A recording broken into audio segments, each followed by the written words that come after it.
பழனிசாமி தான் நான் அன்றைக்கே சொன்னேன். அவரும் அவரை சேர்ந்தவர்களும் இன்றைக்கு ஊடகத்தில் பார்த்தா ரொம்ப பரிதாபமாக இருக்கிறது. புரட்சி தலைவர் கண்ட அந்த இயக்கம், அம்மா அவர்கள் 30 ஆண்டுகள் கட்டி காத்த இயக்கம் இன்றைக்கு அண்ணா திமுகவே இல்லைங்கிற நிலைமைக்கு அது எடப்பாடி திமுகவாக உருப்பெற்ற பிறகு அவர்களால் மீண்டும் ஆட்சிக்கு வர முடியாது என்பதை தெரிந்து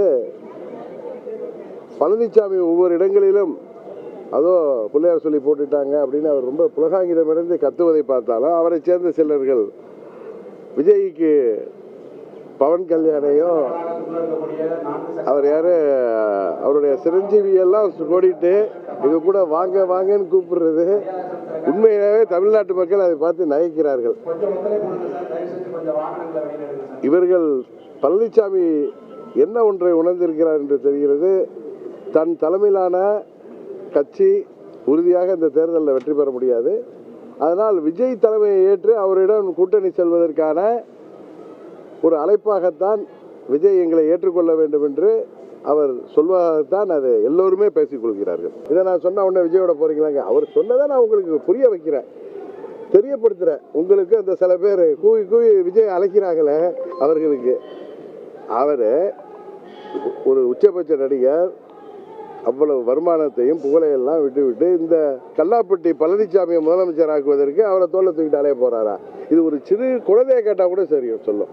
அதனால் பழனிசாமி அங்கே கூட இருக்கிற அந்த நிர்வாகிகளையும் அந்த தொண்டர்களையும் சோர்ந்து போயிருக்கவர்களை இன்னும் ஒரு மாதத்துக்கு இதை வச்சு ஓட்டுவார். விஜய் அதுக்கு பதில் சொல்கிற வரைக்கும் இதை ஓட்ட போகிறாரு தவிர அதுக்கு வாய்ப்பே 1% கூட வாய்ப்பு இல்லை என்று தான் நினைக்கிறேன். ஏன்னா விஜய் போய் அது மாதிரி பழனிசாமி தலைமை ஏற்றுக்கிட்டாருன்னா அது அவருக்கு அது it's like suicide attempt.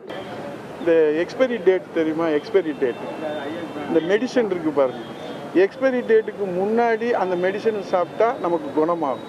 Expiry டேட்டுக்கு அப்புறம் அந்த மருந்து சாப்பிட்டோம்னா அது விஷமாகும்.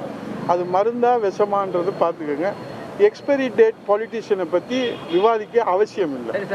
26 சட்டமன்ற பொதுத் தேர்தல் மே மாதத்தில் யாரெல்லாம் எக்ஸ்பைரி ஆனவங்கன்னு உங்களுக்கு தெரிய வரும். எடப்பாடி திமுகவில் இன்றைக்கு அண்ணா திமுகவை ஒழித்துவிட்டு எடப்பாடி திமுகவை நடத்துபவர்கள் அங்கு உள்ள தொண்டர்களையும் நிர்வாகிகளையும் ஏமாற்றுவதற்காக விஜய் தங்கள் கூட்டணிக்கு வரப்போவதாக பொய் தகவல்களை பரப்பி வருகிறார்கள்.